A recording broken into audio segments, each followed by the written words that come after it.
नाज़रीन इकराम, जो focal person to prime minister Ahmad Jawad sahib थे, उन्होंने आज सुबह अपना इस्तीफ़ा पेश किया और इस्तीफ़े की वजूहात उन्होंने बताया कि अब मुझसे अरशद शरीफ के कफन से उसके हवाले से जो उनके शहादत पर उन्होंने कहा कि इस मौत के या इस कत्ल को छुपाया जाएगा, इसके हक़ाइक़ छुपाए जाएंगे, तो लिहाजा मैं उनके कफन को मैला नहीं कर सकता।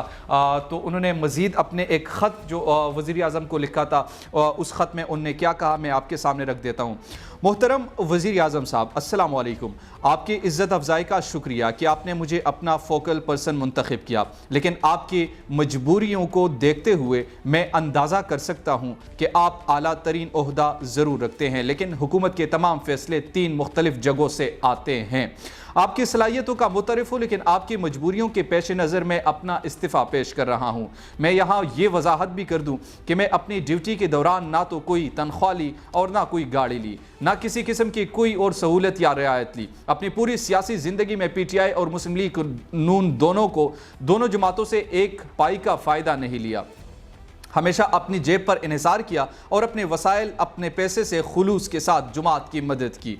जिस मुल्क में नाहक खून बहाया जाए और मुल्क में हकायक कभी मंजर-ए-आम पर ना आ सके, जिस मुल्क का हुक्मरान चाहे इमरान खान हो या आप हो, बेबस हो, लाचार हो, जिस मुल्क में सच मौत का परवाना हो, झूठ कामयाबी की कुंजी हो, और जिस मुल्क में झूठ का बयानिया तरक्की का रास्ता हो और इसी के खरीदार मुअज़्ज़िज़ीन शहरियों, जिस मुल्क में वोट को इज्जत दो जैसे नारे इक़्तिदार की हुसूल तक महदूद हो, इस मुल्क के अवाम और ख़ास तौर पर नौजवान को फैसला करना होगा कि क्या सच है और क्या झूठ है, और फैसले की घड़ी आ गई। अपनी ज़मीर की आवाज़ सुने। मैंने सच की तलाश में अपनी ज़िंदगी का कीमती वक्त और सरमाया लगाया और मुल्क की खातिर अपना फ़र्ज़ अदा किया। इस मुल्क के साथ बड़े धोखे हुए हैं और मैं किसी धोखे का हिस्सेदार नहीं बनूंगा।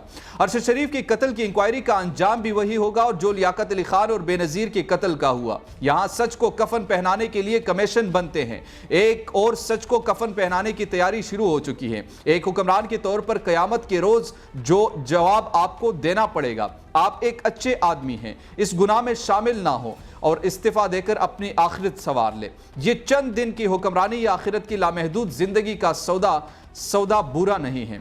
इस मुल्क को सिर्फ सच से बचाया जा सकता है, ना कि झूठ से। ना IMF, ना फौज, ना अमरीका, ना चीन, ना सऊदी और ना आप शबो रोज़ मेहनत से। वज़ीर आज़म साहब, मैं पूरी कौम से अपील करूँगा कि सच के साथ खड़े हों और अपने अना और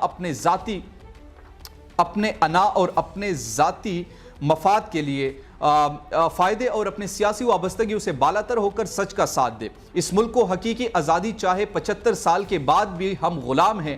ग़ुलामों की इज्जत नहीं होती, चलते सूरज जल्द डूब जाते हैं, इनका हो जा का कोई फ़ायदा नहीं। अरशद शरीफ ने एक इंसान के तौर पर हम सब की तरह बहुत गलतियां की होंगी, लेकिन किसी को उसकी ज़िंदगी ख़त्म करने का इख्तियार नहीं था और ना है, और जिसने भी ऐसा किया इंशाअल्लाह वो इस दुनिया और आखिरत में जहन्नम रसीद होगा। मेरा यकीन है ये अहम तरीन कि अरशद शरीफ का खून रायगा नहीं जाएगा। अरशद शरीफ सियासत नहीं लेकिन आज़ादी की यादाश्त है। मुल्क के लिए इसे आखिरी यादाश्त समझे। आखिरी यादाश्त को इंग्लिश में फाइनल रिमाइंडर कहते हैं और ये यादाश्त कुदरत की तरफ से है। आपके लिए मेरा मुखलस पैगाम यह है कि रवायती और मोरूसी सियासत का अब इस मुल्क से कोई मुस्तकबिल नहीं, और ये दोनों तरह की सियासत आपके पाँव की जंजीरें हैं जिन्हें आप खुशी खुशी पहने हुए हैं। ये हकीकत है कि हर रोज़ 17,000 बच्चे 18 साल की उम्र को पहुंच रहे हैं और इसमें 90% इमरान खान के नज़रिए पर खड़े हैं। इससे अब ना आप रोक सकते हैं और ना कोई इदारा। इख्तिलाफ राय अपनी जगह, लेकिन नए इंतखाबात का ऐलान कर देना चाहिए, वरना भूटों की छाप सुनाई दे रही है। इस मुल्क की आवाम को फैसला करने दे कि इस मुल्क को कौन चलाएगा। मैंने PTI और मुस्लिम लीग नून दोनों इस वक्त छोड़ा जब वो हुकूमत में थे, दोनों का साथ उस वक्त दिया जब वो अपोजिशन में थे। इसलिए मैं सियासत में कमाई करने नहीं आया, बल्कि नजरिए के बुनियाद पर आता हूं और नजरिए के बुनियाद पर छोड़ देता हूं। इक़्तिदार से पहले रियासत मदीना, वोट को इज्जत दो, इक़्तिदार के लिए 1 पेज, और इक़्तिदार के बाद मफादात की दौड़ और आखिर में मफादात का टकराव। ये है हमारी सियासत की कहानी। मैं अरशद शरीफ का कफन मेला होने से पहले अपने ज़मीर की आवाज़ पर इस्तीफ़ा दे रहा हूँ। ऐसे मुल्क की सियासत से मैं रिटायर हो रहा हूँ। اختر خان کیا کہیے گا؟ میں دو باتیں اس میں کوئکلی ایڈ کروں گا. سب سے پہلے تو مجھے فیصل واڈا صاحب کی یاد آ رہی ہے. فیصل واڈا صاحب جب پریس کانفرنس کرنے کے لیے آئے تھے نا تو 3 دن بعد غالباً وہ آئے. انہوں نے کہا اچھا میرا بہت اچھا دوست تھا, میرے ساتھ کانٹیکٹ میں تھا. تو ان سے جب سوال کیا گیا تو آپ ڈائریکٹ پریس کانفرنس کرنے کے لیے آ گئے, آپ ان کی والدہ کے ساتھ ملنے کیوں نہیں گئے؟ تو بالکل اسی طرح یہ اسپوک پرسن صاحب جو ہیں ان سے بھی میں یہی کہوں گا, آپ کو 3-4 دن بعد یاد آیا. خیر ان کی ایک بات جو مجھے بہت اچھی لگی وہ یہ تھی کہ انہوں نے ایک ٹویٹ کیا, بڑا زبردست ٹویٹ تھا. وہ ٹویٹ یہ تھا کہ آئے روز ہر روز پاکستان میں جو 17,000 جو لوگ ہیں وہ بلوغت کو جاتے ہیں, جو ہے وہ ٹین ایج میں جاتے ہیں, ان میں سے 90% جو لوگ ہیں وہ عمران خان کے فالورز ہیں, عمران خان کے بلائنڈ فالورز بن جاتے ہیں.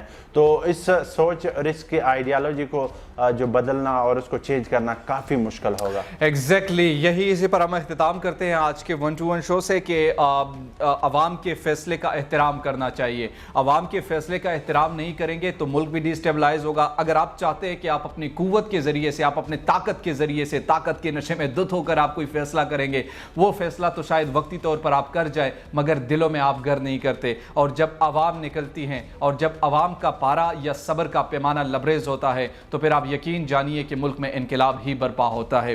ہمیں بطور قوم, ہمیں بطور ذمہ دار شہری یہ سوچنا ہوگا کہ ہم نے کس طرف بڑھنا ہے, عوام کی رائے کا احترام کرنا ہوگا. دیجیے نعمان خان کو آج کے 1 to 1 شو سے اجازت. اللہ نگہبان.